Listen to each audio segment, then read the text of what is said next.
You. Well, just in time for temperatures to heat up, Maricopa County has added a major heat relief service for the summer, a hotline where people can call and get help with any heat-related problems. 12 News journalist William Pitts explains the new plans across the state coming this summer.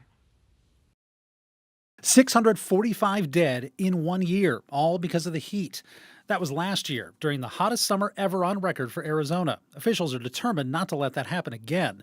For this year, Maricopa County is adding heat relief to the 211 network. Anything related to heat, we're going to have staff at that 211 number from 9 a.m. to 7 p.m., and they will meet the needs of anyone who needs heat relief. You can call 211 for other social services now. Starting May 1st, it will help with heat. If you have a concern about the heat, if you need to find a cooling center, if you need someone to check on a neighbor, if your air conditioning breaks, or if you need it replaced. The county's also hired its own heat relief coordinator in charge of the heat relief network. That network coordinates cooling centers and other heat relief in cities across the county, handing out money, working with volunteer groups. It's a job that Phoenix created 2 years ago and Governor Katie Hobbs created this year. Budget, shelter, energy, health, and disaster response. And so we see that prioritization and those goals in front of us as we're moving into this summer, and that's kind of changing the way that we approach heat season. Arizona Chief Heat Officer Eugene LeVar says the heat plan will change as they find what works and what needs to be improved. And making sure that we get the word out, we get the messaging out, make sure that everybody knows what's coming,